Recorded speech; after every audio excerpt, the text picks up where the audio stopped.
I just wanted to give you an idea what we're talking about today. Yeah, I know, and you're so good. You love this stuff so much. It's easy to tell, and I do too.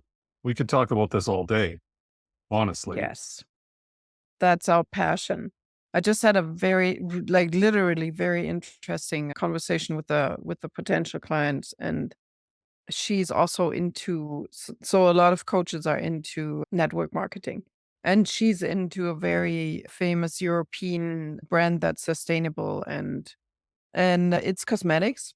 And we just talked about like that cosmetic is good. And if there is no change on the inside, because I told her my age and she said, wow, you're looking pretty young for 52. And I said, yeah, that's true. I'm looking pretty young for 52. And the reason is not the cosmetic, like the lipstick I'm wearing today, by the way. Does anyone realize that I'm wearing some lipstick? But anyway, it's not the cosmetic. It's literally, I cut the cords.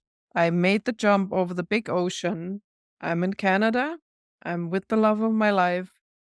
I also left my job. Like I burned the bridges, literally. But I'm stepping up for what I want and what I love and what I'm passionate about.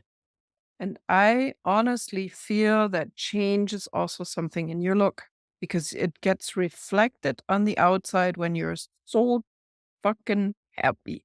Yeah, and I love to see you when you're so fucking happy. I Mm. love to see you when you're so passionate and you're so, I mean, that's God, like, what else is there? Like, are you even alive if you don't feel that way? Mhm. Like I mean, I don't get me wrong, I know there's shit days, everyone has them.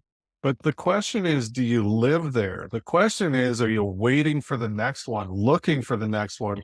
Or are you, like, able to just let go of all the shit and just be like, "You know what? In spite of all the shit that has happened in the last week or whatever, today is a fucking incredible day. Like, I'm alive. I'm still drawing breath here, and that means I still got a chance." So, it's really just the the perspective, the perception is everything. The very, very first thing you learn in NLP, almost the very first thing you learn in NLP is that the amount of data that's coming at you, you can't possibly process it all. There's no possible way to process it all.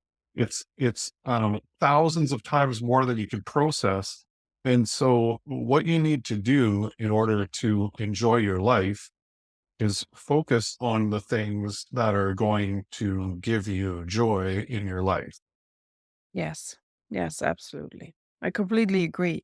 And but the problematic thing here is, and I talk about that all the time, is like you have the so that's a number that goes out there. I don't know if it's 100% scientifically proven because how would you measure it?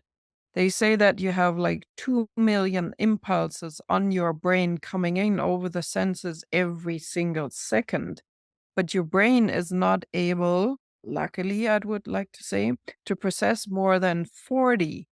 And this means that they get filtered. All the impulses that come over the senses get filtered through a system in your brain. And here we have a little tricky thing because this filter is built on reference experiences. That means if you once experience it, let's give it a very easy example is like in Germany, there's a saying, or it's an old thing that they say, okay, if you touch a hot stove, you will never do it again. So that's a pretty significant reference experience. You will never touch that hot stove again if you once did that because it's very painful. So that's a reference experience that you talk about. So that goes through your filter. And I think we talked about that in the commitment part. Yeah, now I know because you have to understand that you're repeating 90% of everything every single day. And so you're basically repeating all the experiences from the past. So I always call that voice the inner critic. Do you have an inner critic? Anybody that says they don't have an inner critic is simply not aware of their inner critic. Mhm. And I don't care how successful you are or how much work you've done, it's there and it's still there. And these things are all of these things, limiting beliefs to limiting identities. They're all so nuanced and so layered that you can do the work and really probably eliminate one limiting belief or one identity or one part of your inner critic and still have 99% of the rest of it underneath. So getting to a higher level of consciousness is really about continuously working on those things. I definitely have an inner critic. I wouldn't say that I'm 100% aware of it all the time. This is kind of a new topic for me. I don't think that it's something that I've talked about a lot. I did want to say one thing though. So I've actually had the hot stove experience, like the literal hot stove experience. Like I put my hand on a burner to see if it was hot. And I was about 4, and I'll never forget it. Never. Like Mhm. when you have that kind of pain in your life, it stays with you, and you stay away Mhm. from putting Mhm. your hand on hot stoves for a long Mhm. time. For me, Mhm. a lifetime. Mhm. Mhm. Yeah, that's a perfect example for a reference experience. Like you made that experience, you will never you will never touch a hot stove again. And that's if your inner critic is protecting you. It's not someone who's criticizing you, it's basically protecting you. And it shows up immediately when it recognizes something that goes against the habits that kept you alive until now. So your inner critic would possibly in the example of the hot stove show up when your hand goes close to a hot stove. And he's like, alert, alert, alert, alert, you don't do this. But it also shows up like if you had an experience like in your elementary school, there were other kids bullying you, and because you were for example, I had that when I was younger. So there was a saying, it's difficult to translate, Grün und Blau trägt die Sau. That means like green and blue, only pigs wear green and blue. It's difficult to translate that, but that's a bullying. So you should not wear blue jeans and a green sweater. That was basically it. So that was a saying that kind of so I'm very my inner critic shows up and tells me to protect myself if I have the feeling someone bullies me, talks behind my back. So he shows up immediately. Hey, hey, hey, stop here. Don't do that. You're not belonging. If you do that, they will talk behind your back. So this is a reference experience, and your inner critic shows up basically to protect you.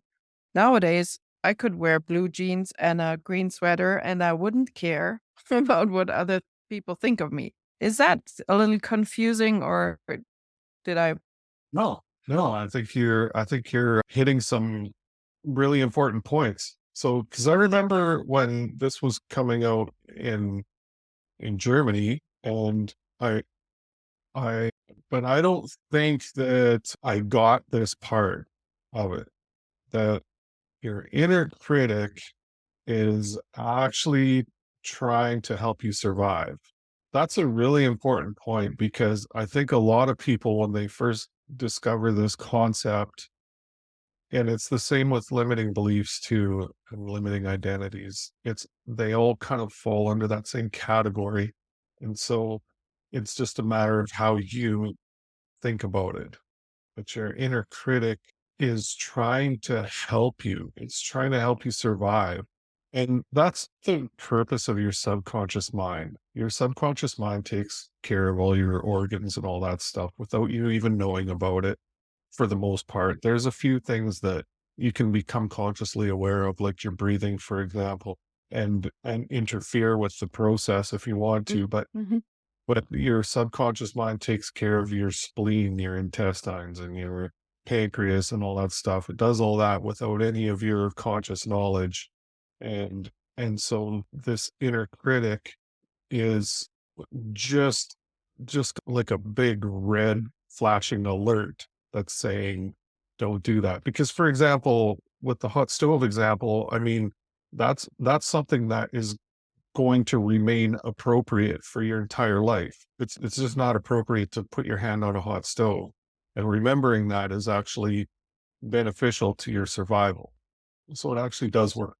So we talked about the alignment wheel before, and so that this is basically your inner compass that I was like, yeah, I was, or I'm grateful that I could receive this, but like the inner critic shows up in two areas of the alignment wheel. He shows up like the topic shows up in clarity, like at the beginning where we're right at, and there it is a little more playful because everyone has these voices and, it's like you are doing something and suddenly you kinda hear that inner voice that, "You better don't do this." Like, you're not good enough. You're not capable. You don't belong. That's not for you. You have always been like this. And so in that part of in the area of clarity, people can just meet their inner critic, and I have in my head, there are so many nice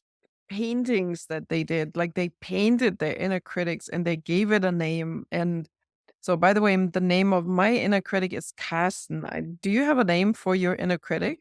I never did actually give my inner critic a name. Interesting. Maybe we should do that right now. Yeah, yeah, absolutely, so I give it a drum roll.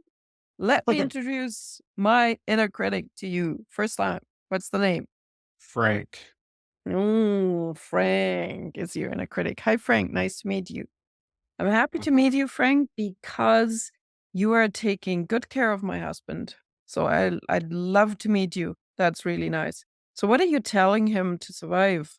One of the loudest messages that I get from Frank is that when you're going on camera and that video is going somewhere where people are gonna see it, people are gonna think things about you.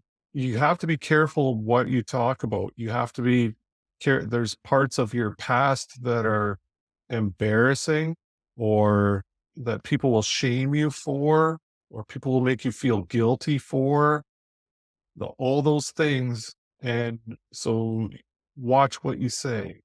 Yeah, interesting. Interesting. Yeah. So you maybe want to ask Frank, so thank you so much that you're protecting me. So I made these horrible experience around that. So you're protecting me so I'm not having these experiences again. So maybe you want to thank your inner critic for that because he's doing a good job. Like, and he's still doing the good job from ages ago. He's not kinda up to date. He doesn't know that you're a different person now, that you're grown up, that you're an adult, that you're making different experiences. He's still protecting you from that one moment. So maybe you wanna kinda say thank you to him and just inform him that he has such an important role in your life and you're now growing up. Like you understand that he wants to protect you and so he knows all that.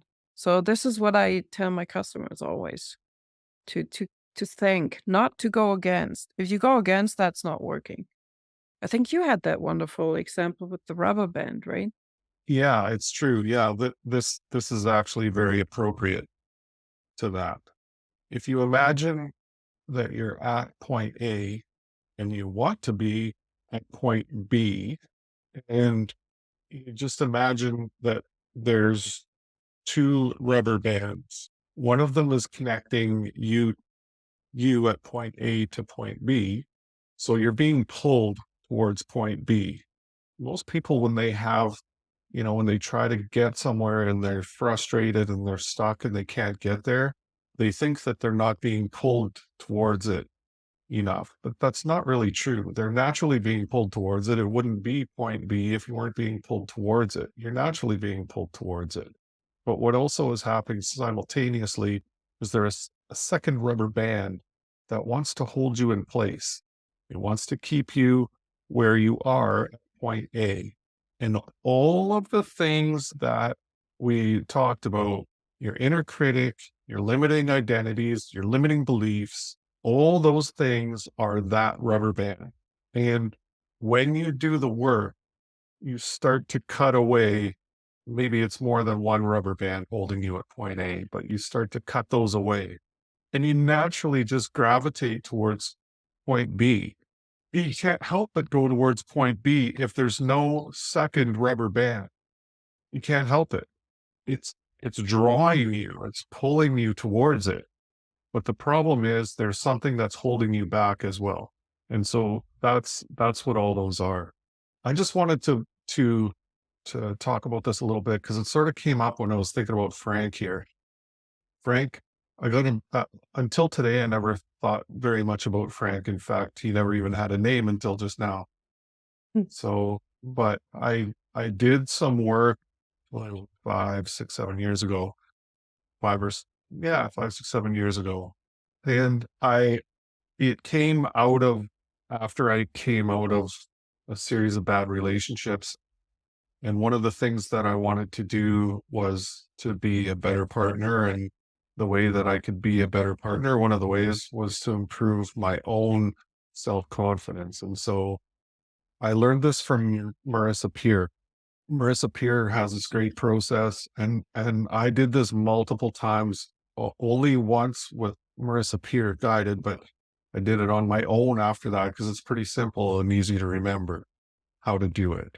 So it's a hypnotic process though. So if you are into hypnosis at all, you probably have some of your own inductions that you can use if you're doing self hypnosis, or if you're doing it with a client, you can just use your own induction and bring them down and take them back to, as an observer, to a point in time where they were the most humiliated in their life. Some people have some terrible things in their childhood with bullying and things like that, and in their adulthood too. It doesn't matter if it's a childhood thing or an adulthood thing, but for most people, they have many, many instances of where they were humiliated or embarrassed or something. It could be by their own parents. It could be that they were made to feel small. It could be that they were physically abused. It could be that they were sexually abused. It could be that they were just the garden variety schoolyard bullying. All those kind of things have an effect on you as an adult.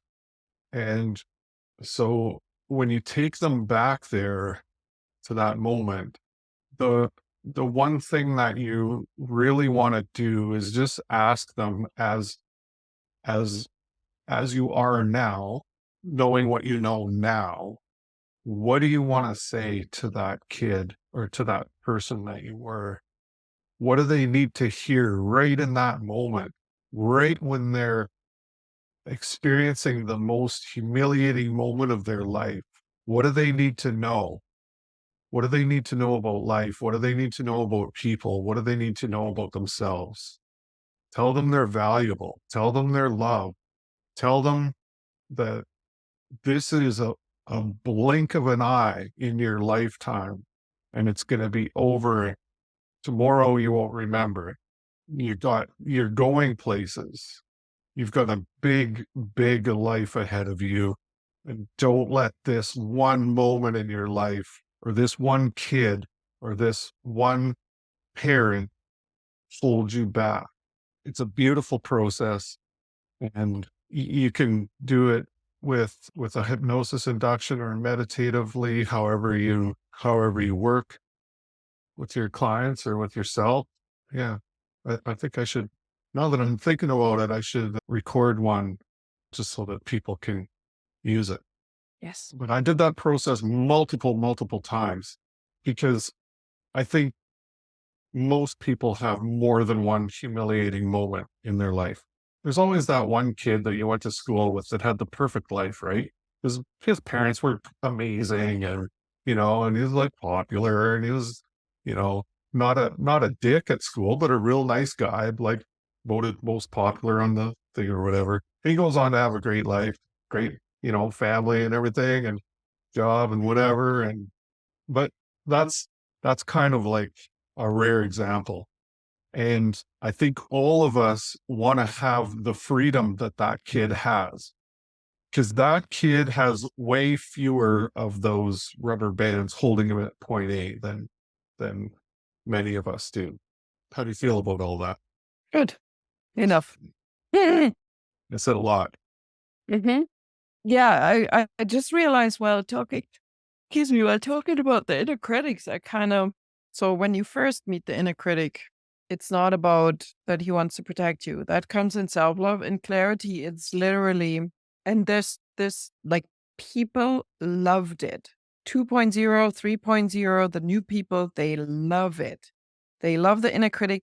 For me, it's very, very hard to go back there because it's too far away from me. I have a hard time to imagine that someone let let let the inner critic take so much power. That's so far away from me that and so in the first approach when they learn it in clarity, it's like playful. And they gave them names, they draw, that was amazing to understand that this just to give it a, because if you give it a name, you kind of personalize this voice and you have a complete different understanding of this voice that because before that you kind of think it's you.